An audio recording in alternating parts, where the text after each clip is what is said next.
Sir இந்த நயன்தாரா அறிக்கை எப்படி பார்க்கறது சார்?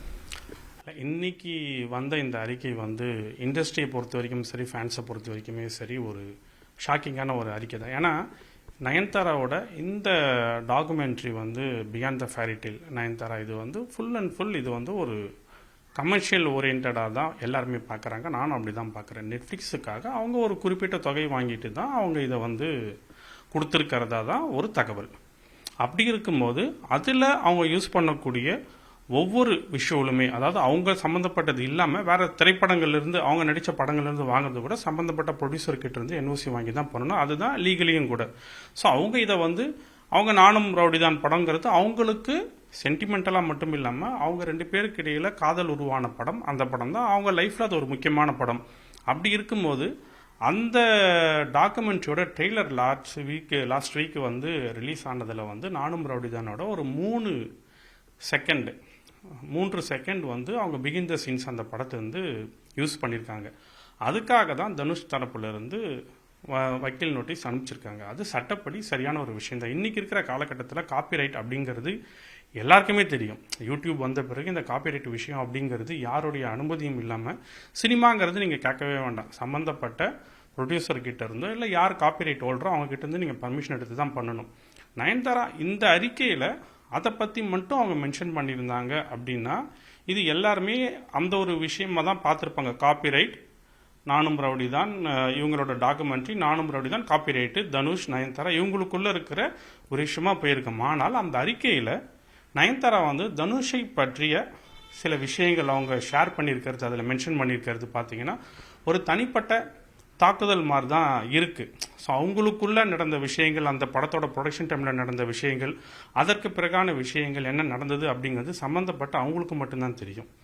இதை இன்றைய பொதுவெளியில் இன்னைக்கு இப்படி ஓப்பன் லெட்டர் டு டி அப்படிங்கிற தலைப்போட அவங்க வெளியிட்டிருக்கணுமா அப்படிங்கிற ஒரு கேள்வியும் எழுது.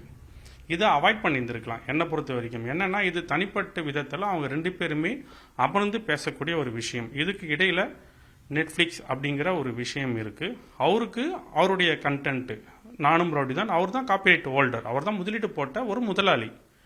ஸோ அப்படி பார்க்கும்போது இதை சட்ட ரீதியாக தான் ரெண்டு பேருமே கொண்டுட்டு போயிருந்துருக்கணும். பட் அறிக்கை மூலிமா இன்னைக்கு வந்தது மார்னிங் பார்த்தீங்கன்னா அறிக்கை வந்த பிறகு எல்லாமே ஒரு நயன்தாராக்கு ஒரு ஃபேவர் மாதிரி தான் ஒரு கருத்து பரவலாக இருந்தது சோஷியல் மீடியா எல்லாம் பார்த்தீங்கன்னா.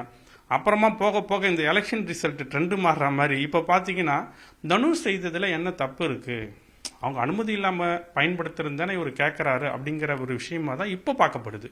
ஓகே சார், ஆனால் 2 வருஷம் நான் காத்துட்டு இருந்தேன். அது என்னோட அவங்க சொல்றாங்க இதனுடைய வாழ்க்கை நாங்கள் ஒன்னா இணைந்தது அப்படின்ட்டு அவங்க சென்டிமெண்டல்லாம் அதில் சொல்லியிருக்காங்க.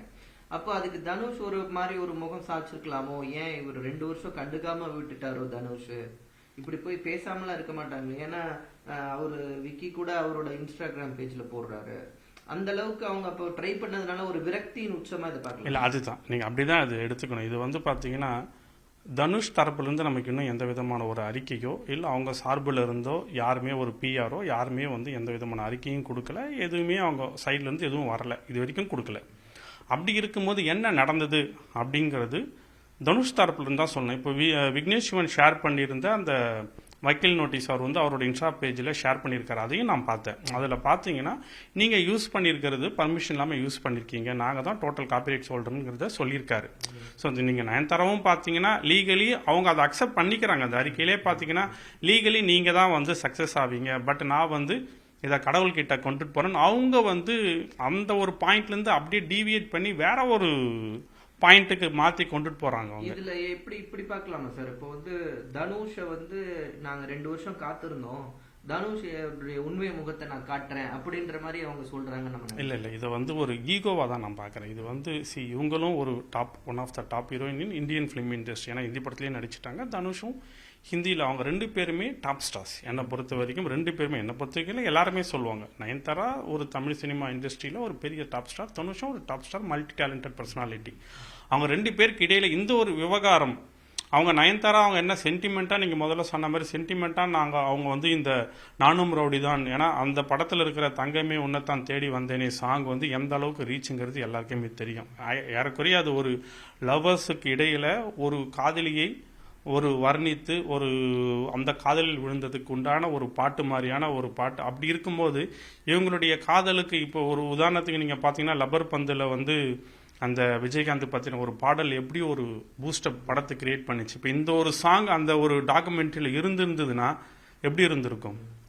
அப்படி ஒரு விஷயம் தங்களுடைய டாக்குமெண்ட்ரியில் நடக்கலை அப்படிங்கிற ஒரு வருத்தம் அவங்களுக்கு. நாங்கள் தானே அதுக்கு கிரியேட்டர்னு அவர் யோசிச்சிருக்கலாம். பாடல் எழுதுனது அவர் தான் வர்ணிச்சு அந்த ஒரு ஆதங்கத்தின் வெளிப்பாடு. பட் அது இந்த லெவலுக்கு சொல்லியிருக்கணுமா அறிக்கை மூலியமா அப்படிங்கிற கேள்வி தான் முதல்ல இல்லை. இப்போ போக போக சில பல மணி நேரங்கள் கழிச்சு பார்த்தீங்கன்னா இந்த அளவுக்கு அந்த கோபத்தையும் சில பேர் சிலரோட கருத்துக்கள் நான் பார்க்கும்போது பார்த்தா ஒரு வன்மம் கூட அதில் இருக்கிற மாதிரி தான் பேசுறாங்க. அந்த லெவலுக்கு நயன்தாரா போயிருக்கணுமா? இவ்வளோ பெரிய ஒரு வார்த்தைகள் ஒவ்வொரு வரிகளும் பார்த்தீங்கன்னா ஒரு கோபத்தின் உச்சமாக தான் இருக்கு.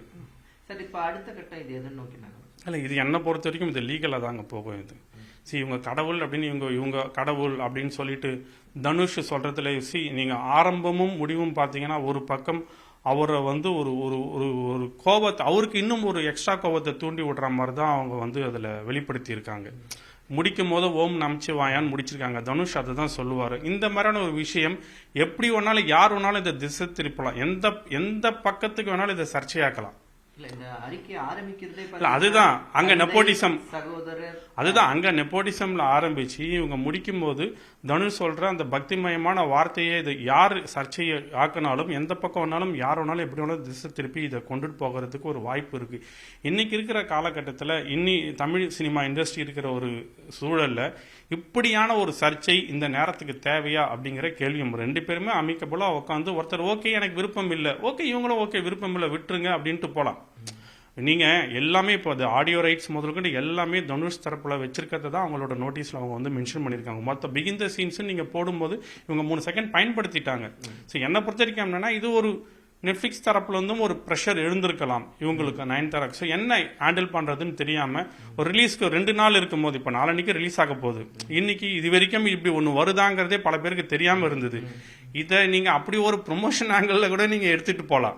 இன்னைக்கு எல்லாருக்கும் ரீச் ஆயிடுச்சு. ஸோ இப்போ எல்லாரும் என்ன பண்ணுவாங்க, என்ன வருது என்னன்னு பார்ப்பாங்க. தனுஷ் நினைச்சாருன்னா இதை லீகலா எப்படி வேணாலும் கொண்டுட்டு போகலாம். என்னை பொறுத்த வரைக்கும் அவர் இதை லீகலா தான் ப்ரொசீட் பண்ணுவாருன்ட்டு நான் நினைக்கிறேன். ஓகே சார், ரொம்ப நன்றி சார். தேங்க்யூ.